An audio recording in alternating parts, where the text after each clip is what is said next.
All right, what's happening? Give me a shake. Give me 5. We'll give you 30, but your face is too dirty. Ooh, ooh, what's up, y'all? What's up, baby?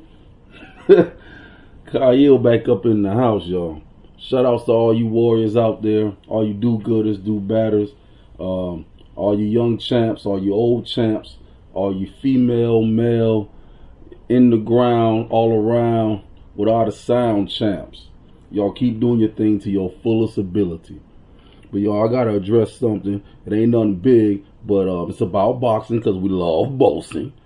It's about the Lineal Championship. The Lineal Championship, the Lineal title.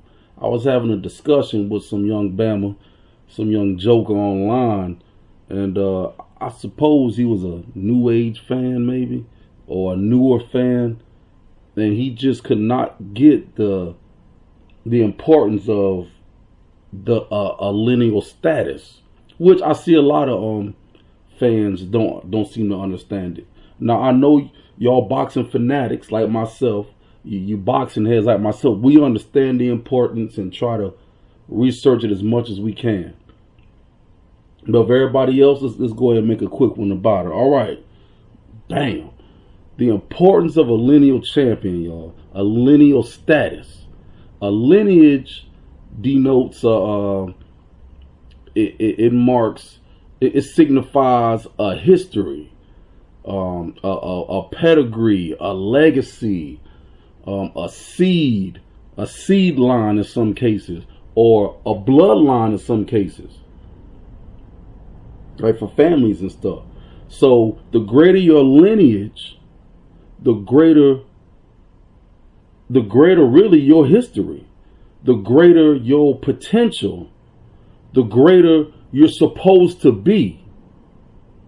You understand? So I ain't trying to get too deep, but the further back you can trace your lineage, the better it is. You can see where you came from, you can see what you're supposed to represent, and it gives you a short look into what you should be doing, etc., etc., etc. I can remember a time, y'all, when being down here from the South, Sharika, Catawba, PD, Gullah, Geechee country, throw it up 2 times. But I can remember when we was in high school, there was a school project that every junior at the school had to do every year. And it was called the Family Tree Project. And in this Family Tree Project, you basically had to trace out your genealogy as far back as you could. Every student was required to, draw the family tree, use however much paper, poster board, whatever you could, markers, whatever, and trace back your family lineage as far back as you could, with names, with dates, and anything significant. If you had any famous folks in your family, any historical figures in your family tree, you're supposed to jot all that down. And I can vividly remember being so embarrassed because at the time I could only trace back 4 generations on my mama's side and only 2 on my daddy's side, and it wasn't a good feeling. And I don't know how it makes others feel or how it would make others feel, but it made me feel less important at the time. Now I'm 17, y'all. I'm in junior high school. It made me feel less important. It made me feel inadequate. And I could see why a lot of our youth nowadays act out the way they do. Maybe they don't know who they are, or maybe they feel less important, like how I felt. And that's why I took to the combative arts, to help regain, I guess, discipline and confidence, all that other good stuff. But anyway, I can remember one of the times specifically where that genealogy, that family tree project, I was like, dang, I don't even know my history here. I don't know nothing about my family. You trace it back, it's just a blank spot. Everybody else, in the class, they can go back to here, they can go back to 1600, and they, not everybody, but a lot of the students knew their genealogy. So there's a lot of people who want to read about me and see my picture, and it's really embarrassing for me to go into a city and there's no newspapers. That embarrasses me. To finish the story, y'all, I made it my business in the next, I say the following 7-10 years to research my family history. Go to the census building in our state. That showed me a whole bunch of stuff. You know, I got to see some of my family's signatures and all that. What else did we do? We called existing elderly family members. You know, y'all know what I'm talking about. It's like if you was going to get a family reunion together or something special, you know, you do that type of research call, see who's the oldest cousin, the oldest uncle, the oldest aunt, blah, blah, blah. So now here today, y'all, I can go back 7 generations on my mama's side and 4 on my pappy's side. And needless to say, I have fulfilled all of my prophecies. I'm up to date in all of my predictions. My train is running on schedule. With what I gathered, not only did it give me a great glimpse into my past, it gave me insight into what the hell I should be doing. And a side note, I was surprised. I was shocked at that time now. At that time, I was surprised and shocked to see that none of my ancestors, none of my predecessors on either side of my family tree, my mama's or my daddy's, were slaves or indentured servants. And on the contrary, on my mama's side, 2 of my family members were sheiks, or what you call chiefs, or nobility in one of the native tribes here. On my mama's side now. Anywho. I will be 21 January the 17th. And I predict that by the end of 1963, I will be the youngest heavyweight champion in history. And the only reason I won't be is because this fella, Sonny Liston, would be ducking and dodging me. So I was getting funky with this you know, some dude online about the lineal title, the lineal status. So and he kept saying that how the lineal title ain't important, it ain't squat. What's the use? It's just a title. It's just how you say.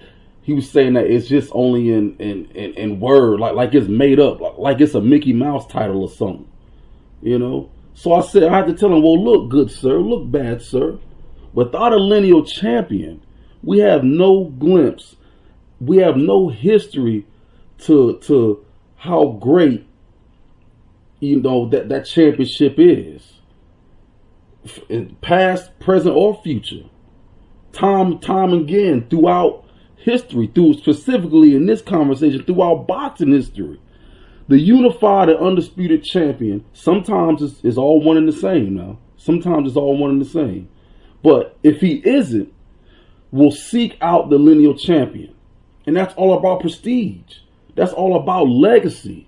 History, baby. Y'all can remember when at one point in time when Michael Spinks was the, I want to say he was the lineal champion.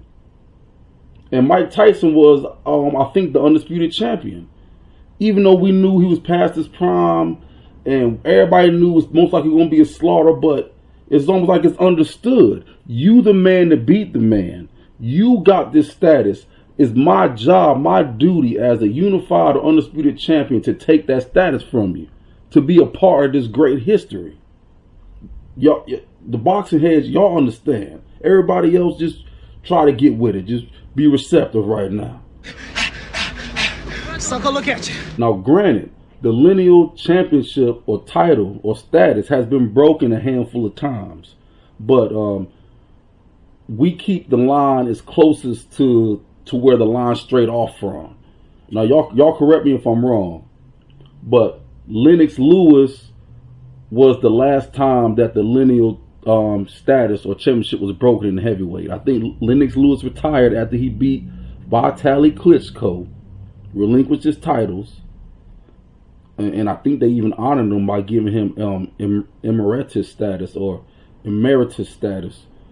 And then Vitaly and Vlad, the Klitschko brothers, acquired all the titles, right? And then Vitaly retired, vacating his belts. Yeah, he had the WBC and something anyway, but his brother stayed on, Vlad, and since he was the man that, even though he didn't beat the man, because that man Lennox Lewis and his brother both retired, but he was worldwide, widely considered the man because he was beating all the other dudes who were supposed to be the men. All right, so now he has the considered or the agreed upon lineal status, the lineal championship. Vlad Klitschko, y'all, Vladimir Klitschko, or as my man D-Style would say, Vladimir. All right, so Vladimir Klitschko, it got the lineal status right now. He's beating all the top dudes in the world. Anybody is supposed to be beaten, Vlad done got him, knocked them out, whooped their head. All right. In comes Tyson Fury. He beat Vlad initially, took the lineal status, took all his titles, and then he relinquished and vacated the things he's going through. We already know. Then Joshua came along and beat Vlad too, but Fury did it first. So Fury is the man that beat the man. After Klitschko went on that 10, 11-year undefeated streak, coming close to Joe Louis's record. Now I'm finna get off track here a little bit. I don't appreciate people comparing Vlad's record to Joe Louis's, because Joe Louis was the undisputed champion and Vlad was just, I guess, he was the champion and he was the ring champion, but he wasn't undisputed. Y'all see what I'm saying? He wasn't going to fight his brother. He didn't fight Lennox.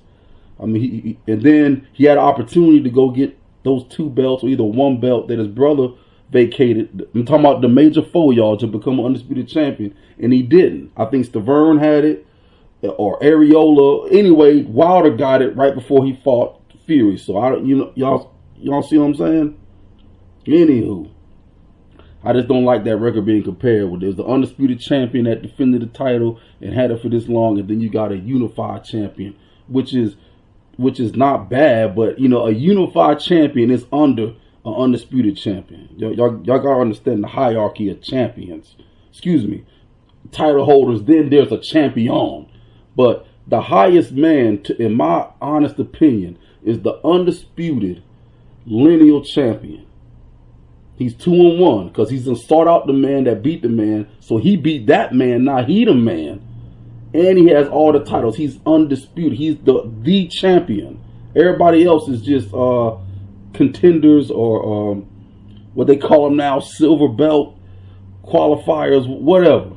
Would he be throwing punches after? He'd be trying. What would you be doing when he was throwing punches? Well, I think, I'd be moving. He'd be missing. And 3 minutes around at my pace, no heavyweight can keep this up too long. You couldn't do this for 10 or 12, 15 rounds. You can't vacate a lineal status until somebody beats you. Until somebody beats you, you are the man. You that man. Like Ric Flair used to say, to beat a man, you gotta, beat the man. So Tyson Fury, in my honest opinion, y'all, I don't think he's the best in the world. I don't. But to me, he's the man. He's the man. Above AJ, and it's gonna hurt me to say it, above my man Wilder, even though Wilder, SCC, Alabama, Muskogee, baby, hot damn, Ball Squad, I think Wilder's the best in the world. I do, I honestly do. But to me, the man is Tyson Fury. He's got the lineal status, and since nobody's undisputed, okay, so alright, back to the original point of this video, y'all. The oldest lineal championship, this has to do with other disputes that I've gotten to online. I don't know why, y'all. It's difficult, man. You ignore folks, and then you try to holler at them. Some folks ignore you, and then you try to ignore some folks because it's off the chain on the internet, y'all. It's off the chain for real. But when you're passionate about something, it's just hard not to go in. But this dude was talking about why the heavyweight title. So anyway, the oldest lineal championship, y'all, the most prestigious lineal championship is what all this video is about, baby. The heavyweight championship is the most prestigious, not only because it's the heavyweight, because everybody wants to be the baddest man on the planet. Everybody, the pound for pound is made up to try to contest with the heavyweight champion. But it's because the heavyweight championship is the oldest championship. No other weight class has its line, has its historical greatness go back as far as the heavyweight division. Got that?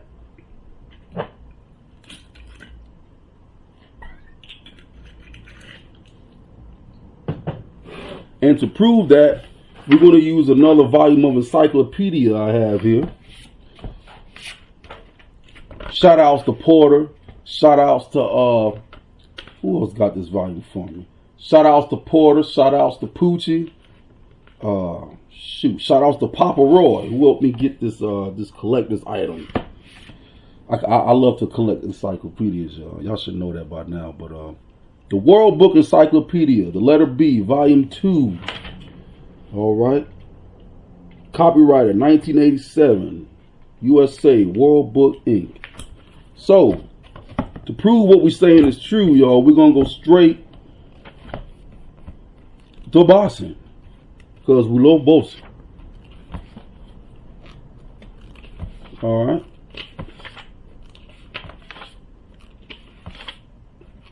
So, even though this encyclopedia details all of the weight classes, even the added in new ones. For example, you got junior middleweight, super welterweight. I'm looking at it. Sandro Mazzinghi, Nino Benvenuti, super welterweight, y'all. That super welterweight, that's 154. Junior welterweight, all these added in weight classes. And that goes all the way back to Tippy Larkin, 1946. Then you got junior featherweights, another created weight class. They go back to 1977. Super flyweight, Rafael Orono. Super feather. Oh, the Flash, Elorde, 1962. But anywho, we're just going to do the original 8 weight classes, and we're going to tell you the longest lineal champion they have and the year. Okay? All right. Flyweight. Hold on. Let me make sure this the flyweight, bantam, like 1, 2, 3, 4, 5, 6, 7, 8. Okay, yup, the original 8 is right here. All right. All right, the oldest champion, or the lineage, the lineal status and oldest champion and year for flyweights, all right, is the WBA champion Jimmy Wild, which was from 1916 to 1923. At bantamweight, WBA, George Little Chocolate, George Dixon, from 1890 to 1892. Y'all, and if y'all go back in the channel, you can see the older videos, but the WBA is the oldest lineal championship, I guess, belt or title. Pardon me for a second. Y'all, I got my favorite drink in the house. That's Woka. I like the clear spirit. Woka rum, gin.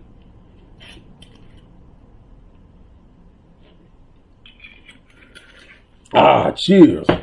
All right, featherweight. 1891 to 1897, George Dixon also had the featherweight title. That's a bad mother. So check this out. Little Chocolate, aka George Dixon, had the bantamweight title 1890 to 1892, and he had the featherweight title from 1891 to 1897. So he held those belts simultaneously for 1 year. 1 year. All right. Lightweight. The oldest champion in year, Jack McAuliffe. Jack McAuliffe, the WBA lightweight undisputed champion from 1886 to 1896. Pardon me. 1886 to 1896. All right. The lineal status of the welterweight title goes all the way back to the WBA undisputed welterweight champion, Mysterious Billy Smith. That's 1892 to 1894, y'all. 1892 to 1894. Y'all remember these years now, all right? All right. The middleweight champion. The middleweight champion goes all the way back to the WBA champion, Jack the Nonpareil Dempsey. All right, it wasn't the Jack Dempsey we know with the wild haircut and figure 8 and the mauling you while you're down, the rough, tough, no sock wearing Jack Dempsey. Not that Jack Dempsey, not the heavyweight, but the middleweight Jack Dempsey. All right, y'all. So, you know, back in that time, if y'all haven't seen some of the historical videos, some fighters would name themselves after other great fighters, but they would put something else in there, such as let's take Sugar Ray Robinson, for example. There's been other fighters that use Sugar as their nickname or as the moniker, but they'll use, instead of saying Sugar Ray Robinson, they'll say Young Sugar Ray Robinson, or they'll say, you know, Youngstown Sugar Ray Robinson, or Michigan Sugar Ray Robinson, just to denote that it's a different person. But you see that a lot in history once you start looking up some of the older fighters. You'll see a lot of names reused again and again, but it's something in that name that lets you know it's not the original. All right. So where's we at, y'all? Okay, that's right. Jack the Nonpareil Dempsey was the middleweight undisputed champion from 1884 to 1891. Remember the dates now, y'all. Remember the dates. Light heavyweight champion. The oldest one to date. WBA undisputed champion was back in 1903. See, that lets you know right there, the middleweight championship is even older than the light heavyweight championship. The middleweight championship goes back to 1884. The light heavyweight championship goes back to 1903. And that man was Jack Root. Jack Root. Wow, I never heard of him. Jack Root. All right. And without further ado, y'all, the oldest and longest and most prestigious title in boxing, the heavyweight championship, the WBA undisputed World Heavyweight Championship, goes back to 1882. I repeat, 1882. All right. And that champion was John L. Sullivan, and he had the title from 1882 to 1892. So y'all remember those dates. But none of the other dates before that in light, heavyweight, middleweight, welterweight, lightweight, featherweight, bantam, or fly, don't none of them go back as far as 1882. Okay, and if you got somewhere, some type of source or encyclopedia that goes back farther, holler at me, let me know. But anyway, big shout outs to all y'all. Well, let me talk some more trash. The heavyweight champion is the mother flushing man. He's the champion of all champions. The lineal status is important because it goes all the way back to John L. Sullivan. Okay? Then after him was James J. Corbett, Bob Fitzsimmons. Shoot. Anyway, the lineal status maintains a prestige in your weight class. If you the undisputed champion, if you a unified champion, you want to be the lineal champion as well. You want to be the man who beat the man, now you the man. There's no other way. And that's why we keep up with the lineal status, the lineal title. Dag blasted, there we have it. All right, so shout outs to the L team, Tyler Infinity for helping me do all this great stuff. Mooka, Falana, all y'all. Shout outs to the LDBC for the boxing. I love the way the brothers just everybody has differences of opinion, but that's good. That's healthy. That brings you to a greater ground when you have difference of opinion and you debate or discuss, you know, and y'all observe and you be objective as you can, even though everybody got a little bit of bias. But once we see the facts present themselves, there's no more arguments. So shout outs to the brothers in the LDBC. Shout outs to all you content uploaders. Shout outs to all you warriors. Shout outs to all you fighters, combatants, teachers, students, coaches, mammies, pappies, cousins, daddies, uncles. Shoot. Anyway, y'all have a beautiful day. And we'll holler at y'all on the flip. We love bossing. Whatever, put your guard up. You're not going to be done this anyway. That's your position. That's your position. And we're boxing.